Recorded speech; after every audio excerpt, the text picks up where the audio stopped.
네, 안녕하세요. 2021년 7월 5일 리포트 요약 드리도록 하겠습니다. 오늘은 5가지 리포트를 준비했고요. 먼저 유진투자증권에서 박종성 님이 좋은 리포트를 발행을 해주셨습니다. 최근 상장한 기업들에 대한 리포트가 나왔고요. 먼저 LB루셈, 얼마 전에 상장했던 LB루셈에 대한 리포트를 요약을 드리도록 하겠습니다. 먼저 현재 주가는 14,300원입니다. 오늘 종가 기준으로 예상 실적 기준 PER 15.9배 수준이라고 하고요.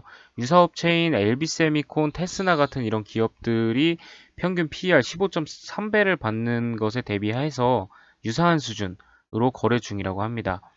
상장 첫날의 시초가는 공모가 대비 28.6% 상승한 18,000원으로 시작을 했었고요. 매도 물량이 확대되면서 그 당일에는 15,200원으로 마감했었습니다. 현재는 14,300원으로 좀 하락한 수준에서 거래가 되고 있습니다. 예전에 제가 소개해드렸던 것처럼 동사 같은 경우에는 비메모리 반도체 중에서 DDI, 후공정 패키징 사업을 영위하고 있습니다. 그 중에서도 주력 제품은 DDI COF 패키징 분야이고요. 글로벌 점유율은 13% 정도로 글로벌 탑3 생산 능력을 보유하고 있다고 합니다. 투자 포인트는 두 가지로 집어주셨습니다. 먼저 첫 번째는 DDI 패키징 수요 증가, 그리고 매출처 다변화로 인한 안정적인 성장이 전망이 된다라는 점이고요. 이 디스플레이 제품 트렌드 변화로 인해서 드라이버 IC 수요 증가, 그리고 가격이 상승하고 있는 가운데 고객 확대를 통한 안정적인 실적 성장세를 유지할 것으로 전망하고 있습니다. 중대형 디스플레이의 고성능화 그리고 대형화 등으로 드라이버 IC의 단가가 계속해서 상승을 하고 있는 추세이고요. 또 고해상도화 그리고 OLED의 대형화 및 베젤리스 확대 등으로 인해서 드라이버 IC 그리고 COF의 수요가 증가되고 있다고 합니다. 또 최근에 최대주주 변경과 함께 고객 다변화를 추진하고 있어서 중국 디스플레이 업체를 공략하고 있다고 합니다. 중국향 매출은 2018년 18%에서 2020년 37%이고요. 2023년에는 50%를 목표로 하고 있다고 합니다. 또 물론 신규 고객사 확대를 역시 추진하고 있다고 합니다. 또 이번 공모 자금을 통해서 월 8천만 개 생산 캐파를 월 9천만 개까지 확보할 예정이라고 하네요. 네, 두 번째 투자 포인트는요. 신규 사업인 전력 반도체 사업 진출을 통한 사업 다각화도 긍정적이라는 점입니다. 디지털 마케팅 전력 반도체 패키징 사업 진출을 통해서 사업 다각화 추진도 긍정적이라고 하고요. 전력 반도체 매출 비중은 아직 미미하긴 하지만 점차 확대 예정이라고 합니다. 2020년의 매출 비중 중에 전력 반도체 매출은 0.7%, 2023년에는 8.5%까지 매출 목표를 정해놓고 있고요. 현재 휴대폰, 태블릿 중심에서 전기차 및 고전력 전자기기 등으로 사용이 확대될 것으로 예상하고 동사는 공모자금 중 140억 원을 투자해서 설비와 생산 능력을 확대할 예정이라고 합니다.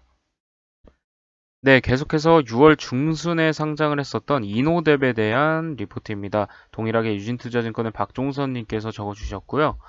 현재 주가 기준으로 PER은 15.9배 수준이라고 합니다. 유사 업체인 파수 그리고 S1의 평균 PER이 17.5배인데에 비해서 조금은 할인되어서 거래 중이라고 하고요. 상장 첫날 시초가는 공모가 대비 23.4% 상승한 22,200원으로 시작을 했긴 했지만 시초가 대비 큰 폭으로 하락한 18,050원으로 마감한 바 있습니다. 현재 주가는 15,950원으로 약간 하락한 그런 가격으로 거래가 되고 있습니다. 네, 동사 같은 경우에는 영상 인식 기술을 기반으로 한 CCTV 통합관제센터 플랫폼을 구축한 기업이고요. 이후 클라우드 기반 데이터 분석 및 시각화를 통한 지능형 관제 플랫폼을 개발한 바 있고 최근 다양한 도시 서비스 통합 운영 플랫폼인 스마트시티 플랫폼을 출시한 바 있습니다. 작년에는 SK텔레콤 그리고 ADT캡스 그리고 이노뎁 등 3개사와 5GX 드론 솔루션 개발 및 사업화 협약을 체결한 바가 있다라는 점을 특징으로 할 수 있겠고요. 이 이노뎁에 대한 것도 투자 포인트가 두 가지를 잡아 주셨습니다. 첫 번째 투자 포인트로는 시장 지배력을 기반으로 한 영상 관제 솔루션 사업의 안정적인 성장세 지속이라고 적어 주셨고요. 먼저 국내 지자체 통합관제센터의 시장 지배력을 기반으로 안정적인 성장세를 지속할 것으로 전망을 하고 있습니다. 현재 지자체 229개 통합관제센터 중에서 120개소를 구축을 하면서 전체의 52%의 시장 점유율을 차지하고 있다고 하고요. 각 지자체가 스마트시티 구현을 위한 스마트시티 통합 플랫폼 사업을 확대하면서 동사의 플랫폼 채택이 점차 늘어날 것으로 예상된다고 합니다. 특히 동사 같은 경우에는 영세 기업들의 다양한 CCTV 데이터를 오랜 노하우를 통해 통합할 수 있는 기술력은 물론 유지보수 능력을 가지고 있기 때문에 이 동사의 역할이 앞으로 더 확대될 것이다 라고 판단을 하고 있습니다. 두 번째 모멘텀으로는요. 공공 부분에서 민간 부분으로 사업 영역을 확대 중이라고 합니다. 작년 기준으로 동사의 민간 부분 매출 비중은 13.1%만 차지하고 있지만 점차 비중을 확대할 예정이라고 하네요. 또 출입 통제 및 주차 관제 솔루션 등을 통한 시장 진출도 추진 중이라고 합니다. 이 민간 부분 사업 영역 확대를 통해서 올해 매출액은 100억 원 수준으로 예상을 할 수 있겠다라고 전망을 적어 주셨습니다. 네, 다음으로 계속해서 같은 리포트고요. 얼마 전에 상장을 했던 기업이죠. 아모센스에 대한 그런 내용입니다. 무선 충전 및 차세대 전장 시장 확대 수혜라는 제목으로 적어 주셨고요. 현재 주가 같은 경우에는 예상 실적 기준 PER 21.5배 수준이고 유사 업체가 PER 9.2배를 받고 있는 것에 대비해서 오히려 할증이 돼서 거래 중이라고 합니다. 상장 첫날 시초가는 공모가 대비 1.2% 하락한 12,250원으로 시작을 했고요. 높은 매수세를 바탕으로 28.2% 상승한 15,900원으로 마감한 바 있습니다. 현재는 14,250원 종가 기준으로 형성이 되어 있고요. 조금 낮은 수준에서 거래가 되고 있는 것을 확인할 수 있습니다. 네, 이 기업 같은 경우에는 전에 설명을 드렸던 것처럼 무선 충전 관련 기업입니다. 무선 충전 차폐 시트, 무선 충전 안테나, 그리고 자동차 모듈, 라이트닝 모듈 등 소재 모듈 부분으로 구성된 소재 부품 기업이고요. 2012년에 무선 충전 차폐 시트 원천 기술을 개발한 바 있고, 2015년부터는 갤럭시 S6 납품을 시작으로 최근 갤럭시 시리즈까지 공급 중이라고 합니다. 최근에는 LTCC 세라믹 소재, 그리고 무선 전력 송수신 모듈, 5G 모듈, 전기차 수소차 관련 모듈 등을 개발 완료를 했고 고객 승인이 진행 중이다 라는 점도 특징으로 알아두셨으면 좋을 것 같습니다. 네, 투자 포인트 또 두 가지를 적어 주셨습니다. 첫 번째로는 글로벌 무선 충전 시장 확장과 함께 실적 성장이 전망된다 라는 점이고요. 주요 고객인 삼성전자의 갤럭시 S6 모바일용 차폐시트 적용 이후 공급이 지속되고 있다고 합니다. 또 버즈의 무선 충전 모듈 적용도 확대된 바 있고요. 또 2020년부터 아마존 태블릿 그리고 킨들의 차폐시트 적용, 구글 픽셀 버즈 그리고 컨티넨탈의 자동차 등 무선 충전 적용 고객이 확대되고 있습니다. 올해 5월 아마존 에코버즈 무선 충전 모듈이 적용된 바 있고요. 4월에 SK매직의 인덕션 무선 전력 정송 제품을 양산 중이라고 하네요. 다양한 모멘텀이 있는데요. 올해 11월 글로벌 가전업체 쿡, 온도센서의 무선 전력 정송 제품 양산 예정이라고 합니다. 그렇기 때문에 이런 많은 모멘텀들로 인해서 확정적인 모멘텀들로 인해서 실적 성장이 지속될 전망이라고 합니다. 네, 두 번째 투자 포인트로는 차세대 전장은 물론 IoT로 사업 확대가 전망될 것이라고 하는데요. 자동차 및 IoT 토탈 솔루션을 공급 중이라고 합니다. 올해 현대차, BMW 등 UWB 기반의 디지털키 상용화가 예정돼 있다고 합니다. 또 삼성전자 UWB 스마트 태그 플러스가 양산 중에 있고요. 수소차 압력 센서 모듈 그리고 수소 정밀 센서 모듈도 개발 중이라고 합니다. 또 2023년 1월부터 현대차 수소 트럭용 고압 및 중압 모듈을 양산 예정이고 현대모비스 자율주행 인포테인먼트용 음성인식 모듈도 개발 중이라고 합니다. 많이 열거를 했는데요. 이렇게 기술력이 많다는 반증이 될 수 있을 것 같습니다. 계속해서 개발을 주도하고 있고 계속해서 상용화를 시키는 모습이 있기 때문에 앞으로도 지켜봐야 될 그런 기업이라고 생각이 드네요. 네, 다음으로는 최근에 가장 뜨거웠던 종목이죠. 카카오에 대한 리포트입니다. 이베스트 증권의 성종환님의 리포트를 참고했고요. 단기 주가 향방은 그리고 하반기 관전 포인트는 하면서 이런 예상을 해주시는 리포트가 나왔습니다.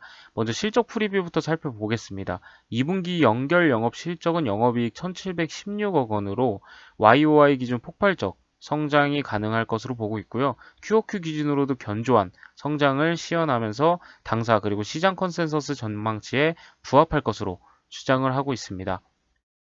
동사 주가는 작년 초 코로나19 발발 이후에 플랫폼 사업에 대해 전 세계적으로 공격적이다 못해 파격적인 밸류에이션 분위기가 형성되면서 가파르게 상승한 바 있다고 하고요. 특히 플랫폼 사업에 대한 분사, 그리고 IPO 등 적극적인 이 가치 어필 전략이 주요하면서 네이버의 시총까지 역전했다고 합니다. 이 성종화 애널리스트 같은 경우에는 동사 가치는 플랫폼 사업에 대한 막강한 성장 잠재력을 바탕으로 장기적으로는 한참 더 상승할 것으로 아주 긍정적으로 예상을 하고 계십니다.